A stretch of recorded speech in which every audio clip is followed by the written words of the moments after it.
Tyre Nichols whew, video and killing. Here we go. This is a huge story.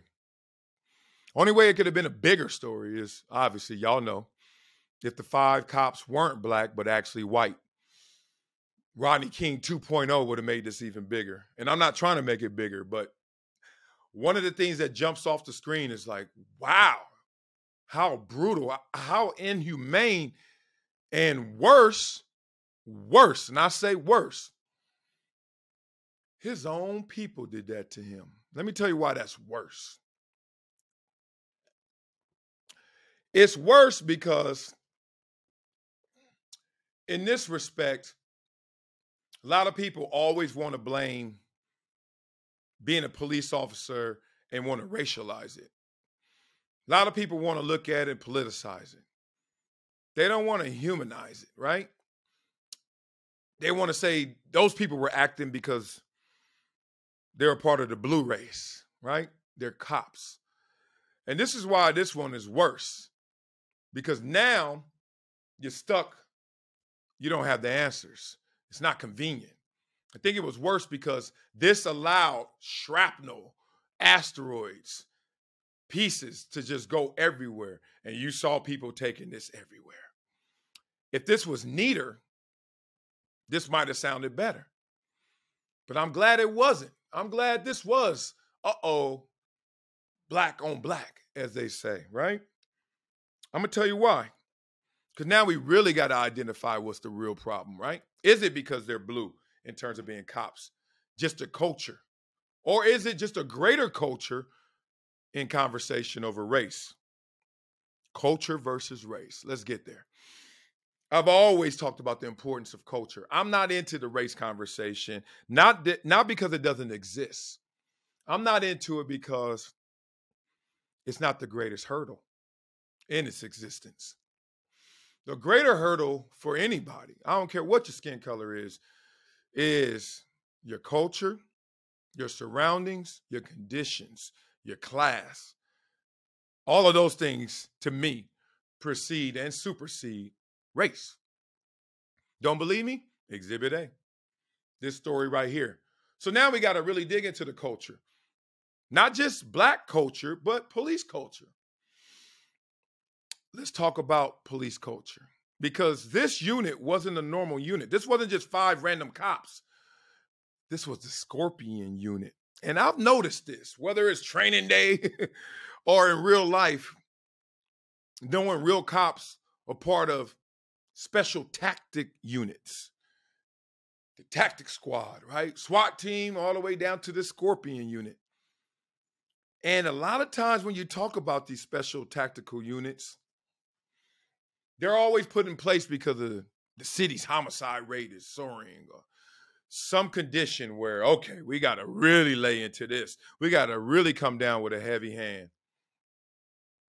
And it usually turns into a bad scene out of training day. Because what occurs? Increased use of force and decrease public trust. Increase use of force and you decrease the public's trust. So these Scorpion units, right? Already been accused of assault before. Inmates have come out before and said something about the Scorpion unit. But hey, you see this video and you realize they're not cops. Not exclusively. This is a gang. This is a gang. Whether it was Rodney King, those aren't cops. That's a gang. 5 white cops ganging up on Rodney King and beating him almost to death. This Scorpion unit, black cops, this is a gang beating them to death. What is going on? What's really at play here? We've heard it all. Oh, cops ain't nothing but the guys who couldn't make varsity, the guys who couldn't really flex in high school. Oh, cops ain't, no, don't do that. That's lazy, y'all. That's some, but that's not all. What's at play right here is that when you get conditioned to be a cop, you got to talk about the conditioning. Cops, in terms of their brain perception, become magnets to negativity. They have to look for the bad things every single day in every single way. Even though a lot of their daily hours are spent, let's just say in a different world in terms of vocation, it's not always armed robberies. It's not always murder, right? Sometimes just traffic stops, right? Which can be deadly though.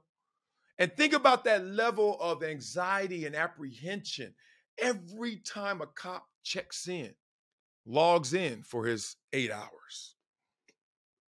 I'm not going to make them sympathetic in this moment because I think that would be insensitive. But we got to go through these steps so we can understand what's really at play. So you got someone who has heightened awareness for the negative.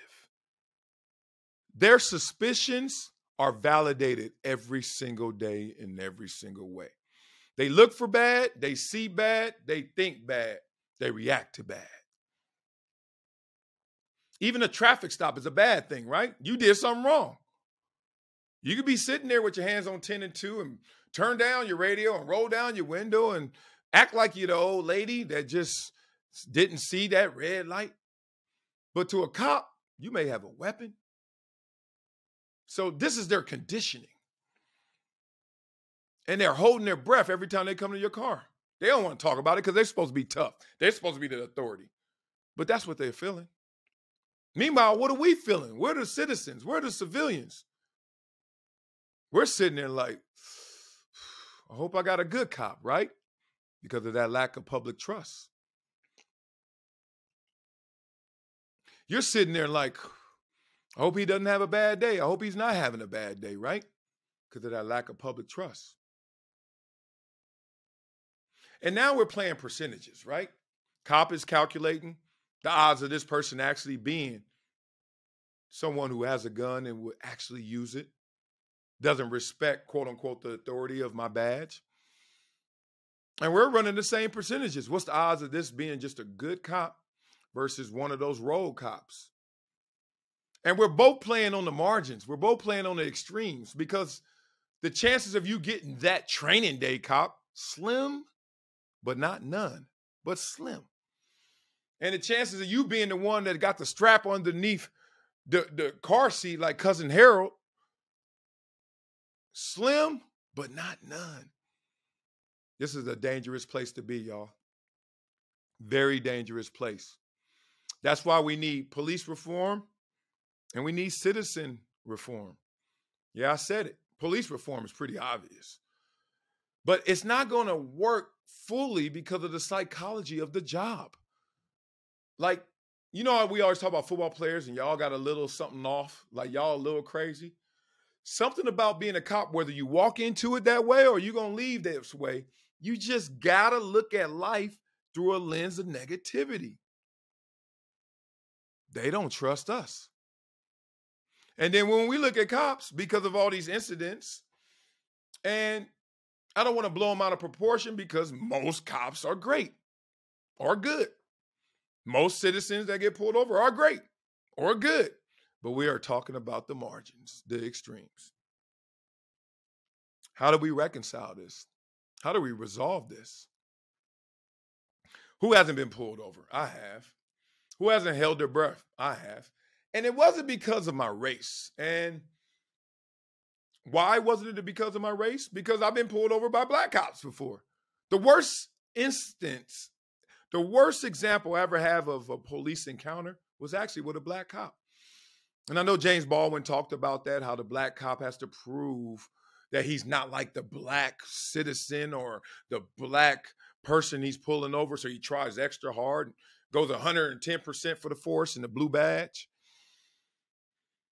And I can see some of that. But what I always use as my mindset is I'm playing percentages and I'm not going to give them any inkling, anything to think that I am over here trying to go rogue. I am compliant. Call me a punk. Call me someone who doesn't know their rights. I know my rights, and I got the right to stay alive. And I got the right to remain silent. I got the right to comply. I got the right to not have a day on the concrete, but a day in court.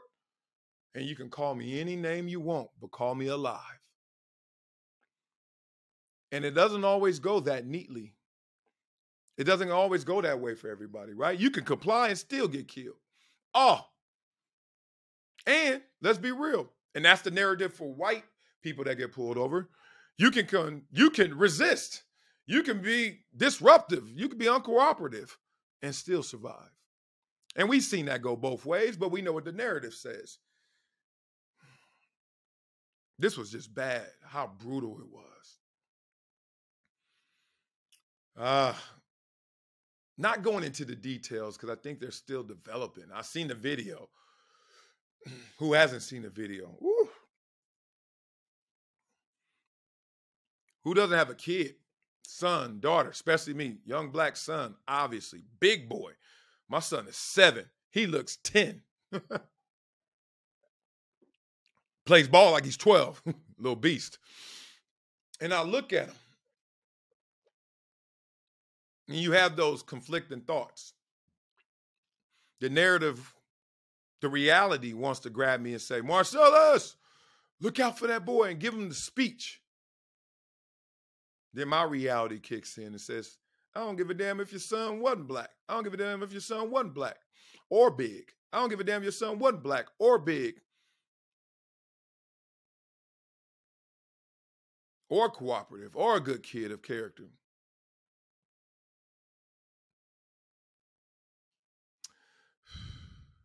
What do? I'm telling my son to always try his damnness by percentages. And we know as parents, this is not even 100% to not get in trouble. But as I speak as a former thief, yep, a guy who has committed assault before, yep, a guy who's found himself in fire but never got burnt, thankfully, by grace and mercy. I'm not betting on 100% even for my son. So in those extreme moments, those margins, those few instances, there can't be deeper prayers you have for your child, especially if the narrative is true to those cops that pull him over at that time, that he sees someone who's more violent in my son, if he generalizes my son, and if my son generalizes police officers. That is a collision course that can end up in death. And we've seen it all too often.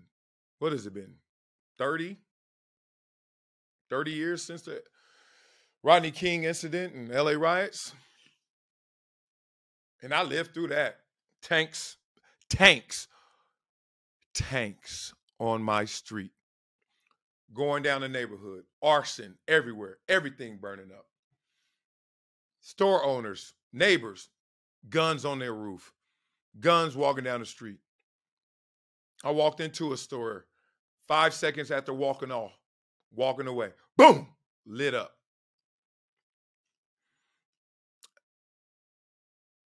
What's going to happen with these situations,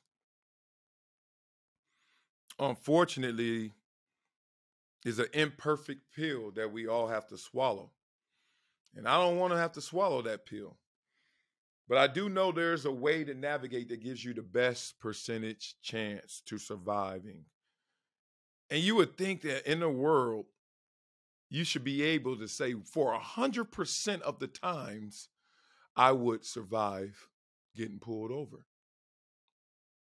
But that's not the case. You want to know why? Because who got pulled over is not perfect, and who pulled you over is not perfect. And if anything gets out of place in that anxiety-filled, stressful moment of those interactions, and we see it, right? You take off, you're non-compliant. Uh-oh, strike one. He's coming in hot with an attitude against you for whatever reason. Uh-oh, strike one, strike two. Like, It's so hard, right? Some cops just started. Some people get pulled over, just started. But no one should lose their life over it. But if you look at all the mental dynamics at play with imperfect beings, that is not how you roll the dice. That is not how you play the game. That is not how you have a winning hand. So far, so blessed. But I can't lie. I have anxiety all the time. And it's not because of a narrative. It's because of the reality. No matter how you form the conversation, no matter how much you talk police reform or citizen trust, no matter how you say all of these things, it doesn't just add up to everyone being safe. And that's what's most disturbing. That's what's most disturbing.